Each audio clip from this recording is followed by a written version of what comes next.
Halo semuanya, perkenalkan nama saya Jennifer Lianti Watsira, NIM 2019 430444. Di sini saya akan menjelaskan tentang strategi problem basic learning dan merencanakan penggunaan strategi problem basic learning dalam mengajar fisika. Strategi problem basic learning. A. Pengertian strategi pembelajaran problem basic learning. Secara umum, strategi dapat diartikan sebagai suatu garis-garis besar haluan untuk bertindak dalam usaha mencapai sasaran yang telah dihubungkan dengan belajar mengajar.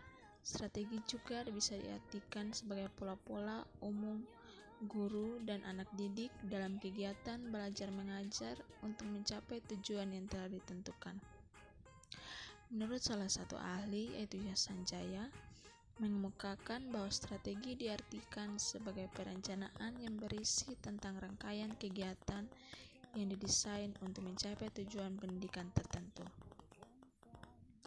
Problem based learning adalah pembelajaran yang menggunakan masalah nyata atau autentik yang tidak terstruktur dan bersifat terbuka sebagai konteks bagi peserta didik untuk mengembangkan keterampilan menyelesaikan masalah dan berpikir kritis serta membangun pengetahuan baru. Dari beberapa pendapat yang telah dijelaskan, dapat disimpulkan bahwa strategi pembelajaran berbasis masalah adalah strategi pembelajaran yang menekankan keaktifan siswa dalam proses pembelajaran. Siswa diharapkan mampu menyelesaikan suatu masalah yang diberikan guru mengenai fenomena yang terjadi di lingkungan sekitar.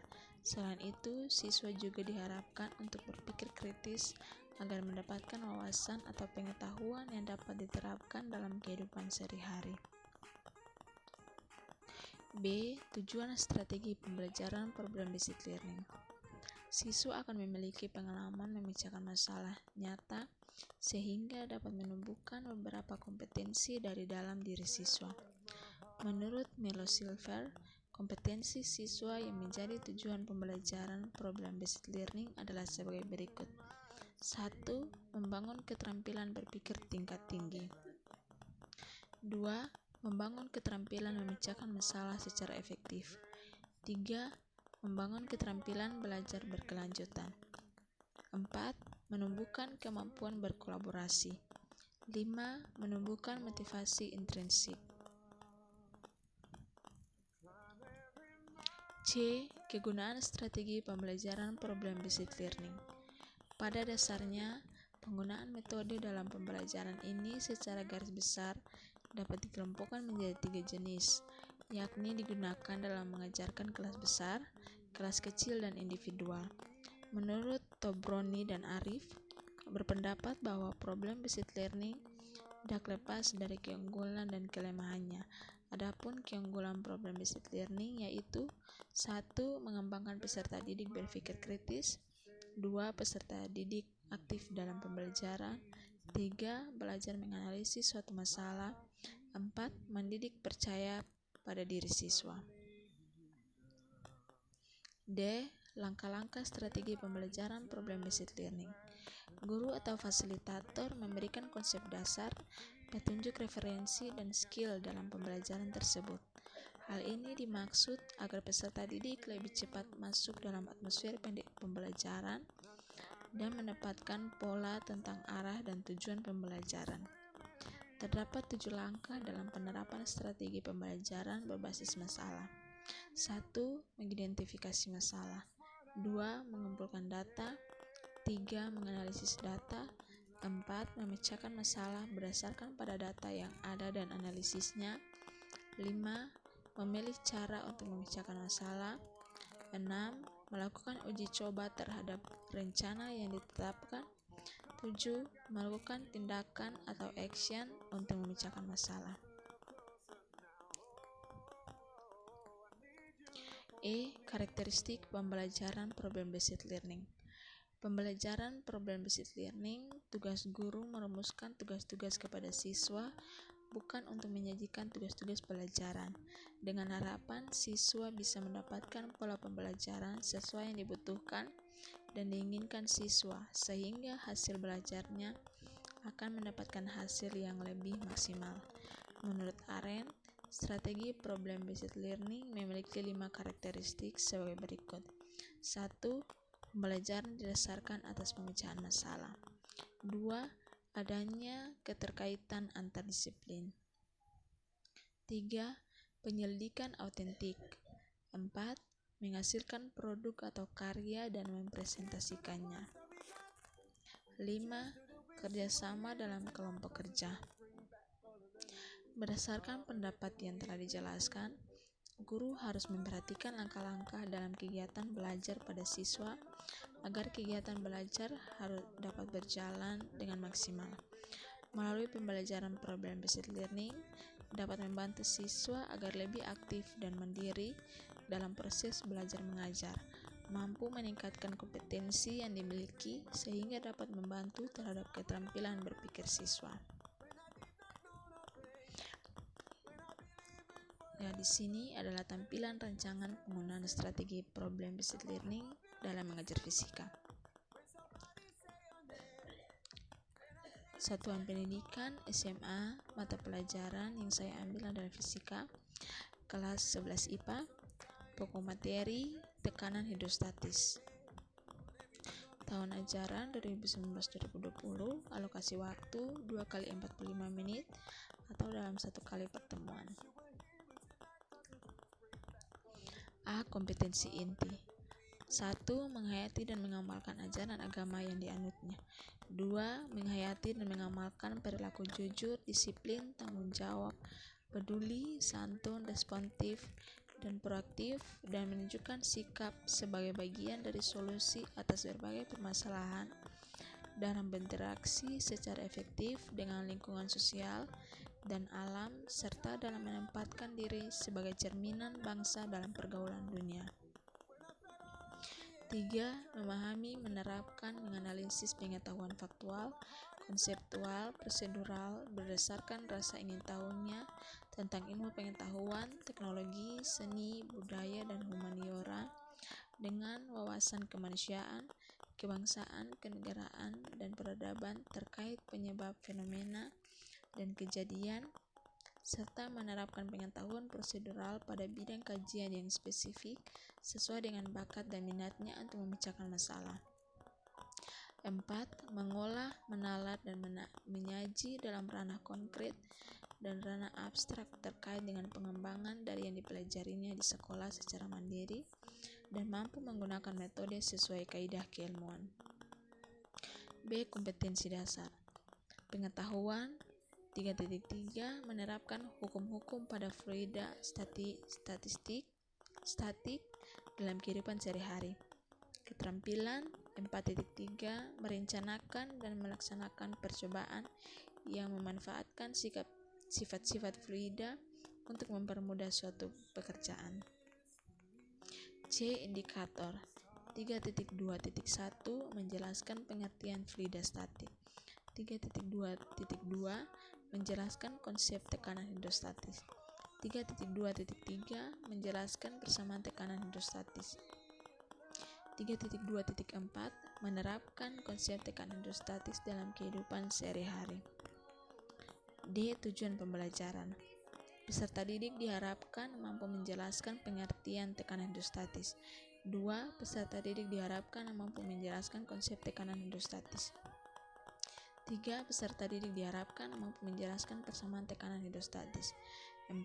Peserta didik diharapkan mampu menerapkan tekanan hidrostatis dalam kehidupan sehari-hari. E. Materi pembelajaran tekanan hidrostatis, yaitu tekanan pada zat cair. F. Metode pembelajaran.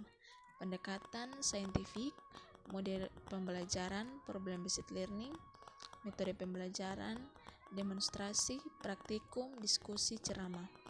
G. Media pembelajaran. Media, lembar kerja peserta didik, laptop, LCD, dan papan tulis, alat tambahan, spidol, dan alat praktikum. H. Kegiatan pembelajaran. Pertemuan pertama. Kegiatan, sintaks model pembelajaran, deskripsi kegiatan, alokasi waktu. Kegiatan pendahuluan, sintaks model pembelajaran, perencanaan, deskripsi kegiatan, Menyiapkan peserta didik untuk belajar melalui 1. Guru mengucapkan salam. 2. Berdoa sebelum belajar. 3. Memeriksa kesiapan peserta didik untuk belajar. Mengecek kehadiran peserta didik, kemudian mengatur tempat duduk secara berkelompok. Alokasi waktu yang diberikan 10 menit. Inti fase 1, mengorientasikan peserta didik kepada masalah.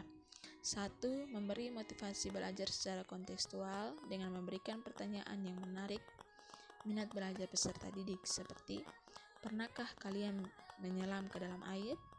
Mengapa semakin dalam kita menyelam di dalam air, terasa semakin sesak ketika bernafas? 2. Persepsi. Mengajukan pertanyaan-pertanyaan yang mengkaitkan materi pelajaran dengan pengetahuan sebelumnya tentang gaya. Masih ingat apa-apa saja besaran yang mempengaruhi besarnya tekanan? 3. Tujuan pembelajaran. Guru menyampaikan topik dan tujuan pembelajaran yang ingin dicapai. Alokasi waktu yang diberikan 70 menit. Fase kedua, mengorganisasikan peserta didik untuk belajar. A. Mengamati. 1. Mendemonstrasikan alat peraga mengenai materi tekanan hidrostatis. 2. Meminta peserta didik memperhatikan dan mengamati dengan baik demonstrasi yang dilakukan, yaitu melihat bagaimana pancuran air yang berada dalam botol plastik yang telah diberi 3 lubang secara bertingkat. B. Menanya. Guru menstimulus peserta didik untuk mengajukan pertanyaan-pertanyaan mengenai demonstrasi yang telah ditampilkan. Fase 3, membimbing penyelidikan individual maupun kelompok. A. Menalar. 1. Guru membagi LKPD kepada setiap peserta didik. 2. Peserta didik mempersiapkan alat dan bahan yang diperlukan. 3. Peserta didik diarahkan untuk bekerja secara berkelompok. 4. Peserta didik membaca petunjuk yang ada di LKPD tentang konsep tekanan hidrostatis. 5. Guru membimbing peserta didik dalam memecahkan masalah. B. Mengasosiasikan. Peserta didik mengolah dan menganalisis data hasil percobaan atau penyelidikan tentang konsep tekanan hidrostatis. Fase 4, mengembangkan dan menyajikan hasil karya, mengkomunikasikan. 1. Masing-masing kelompok atau salah satu kelompok terpilih mengkomunikasikan hasil penyelidikan dan hasil diskusi kelompok lain, memberikan saran dan tanggapan. 2. Guru membimbing peserta didik untuk mempresentasikan hasil diskusi kelompok tentang konsep tekanan hidrostatis. Fase 5, menganalisis dan mengevaluasi proses pemecahan masalah. Guru bersama peserta didik menganalisis dan mengevaluasi terhadap proses pemecahan masalah yang dipresentasikan setiap kelompok maupun terhadap seluruh aktivitas pembelajaran yang dilakukan. Penutup. 1. Guru bersama-sama dengan peserta didik menyimpulkan materi pembelajaran tekanan hidrostatis. 2. Guru memberikan tugas mandiri. 3. Guru memberikan arahan kepada peserta didik tentang materi pada pertemuan berikutnya. 4. Guru mengakhiri kegiatan belajar dan memberikan pesan untuk tetap belajar dan diakhiri dengan salam. I. Penilaian. 1. Teknik penilaian, tes tertulis, LKPD. 2. Bentuk instrumen, pilihan ganda. Berikut ini adalah lembar kerja peserta didik mata pelajaran fisika kelas 11 IPA semester 1. Alokasi waktu yang diberikan 2 kali 45 menit dengan materi tekanan hidrostatis. A. Kompetensi dasar. Pengetahuan 3.3 menerapkan hukum-hukum pada fluida statik dalam kehidupan sehari-hari. Keterampilan 4.3 merencanakan dan melaksanakan percobaan yang memanfaatkan sifat-sifat fluida untuk mempermudah suatu pekerjaan. B. Indikator 3.2.1 menjelaskan pengertian fluida statik. 3.2.2 menjelaskan konsep tekanan hidrostatis. 3.2.3 menjelaskan persamaan tekanan hidrostatis. 3.2.4 menerapkan konsep tekanan hidrostatis dalam kehidupan sehari-hari. C. Tujuan pembelajaran. 1. Peserta didik diharapkan mampu menjelaskan pengertian tekanan hidrostatis. 2. Peserta didik diharapkan mampu menjelaskan konsep tekanan hidrostatis. 3. Peserta didik diharapkan mampu menjelaskan persamaan tekanan hidrostatis. 4. Peserta didik diharapkan mampu menerapkan tekanan hidrostatis dalam kehidupan sehari-hari. D. Materi pembelajaran. Tekanan dalam fisika didefinisikan sebagai gaya yang bekerja pada suatu bidang persatuan luas bidang tersebut. Bidang atau permukaan yang dikenai gaya disebut bidang tekan, sedangkan gaya yang diberikan pada bidang tekanan disebut gaya tekan. Satuan internasional tekanan adalah Pascal. Dengan lambang PA, tekanan hidrostatis adalah tekanan disebabkan oleh gaya yang ada pada zat cair terhadap satu luas bidang tekanan pada kedalaman tertentu.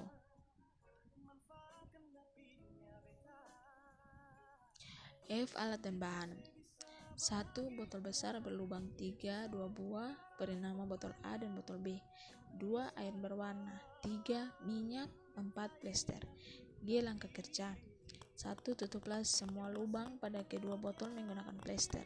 2. Bukalah semua penutup pada masing-masing botol besar. 3. Isilah botol A dengan air dan botol B dengan minyak. 4. Secara bersamaan ambillah semua plester pada masing-masing botol. 5. Perhatikan apa yang terjadi pada masing-masing botol. H. Hipotesis. I. Tabel pengamatan. Tabel 1. Data hasil pengamatan. Nomor botol, pancuran, sangat deras, deras, kurang deras. J. Analisis. 1. Di antara kedua botol yang manakah yang cepat habis? 2. Bagaimana pengaruh massa jenis secair terhadap tekanan hidrostatis? K. Kesimpulan. Materi ajar, tekanan hidrostatis. Tekanan hidrostatis adalah tekanan yang disebabkan oleh gaya yang ada pada zat cair terhadap suatu luas bidang tekanan pada kedalaman tertentu.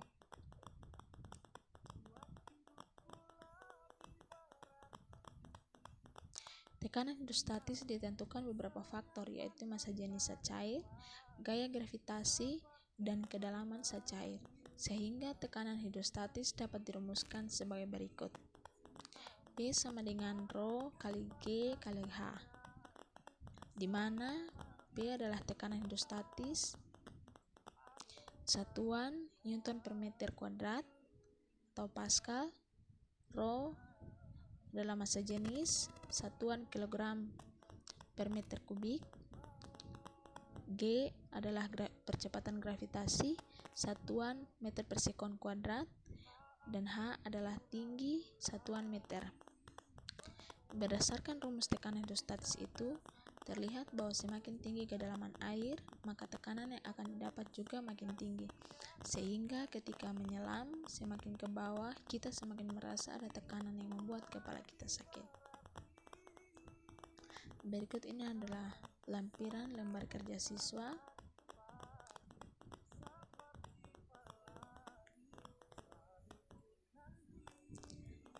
Sekian penjelasan video pembelajaran yang telah saya jelaskan saat ini. Terima kasih.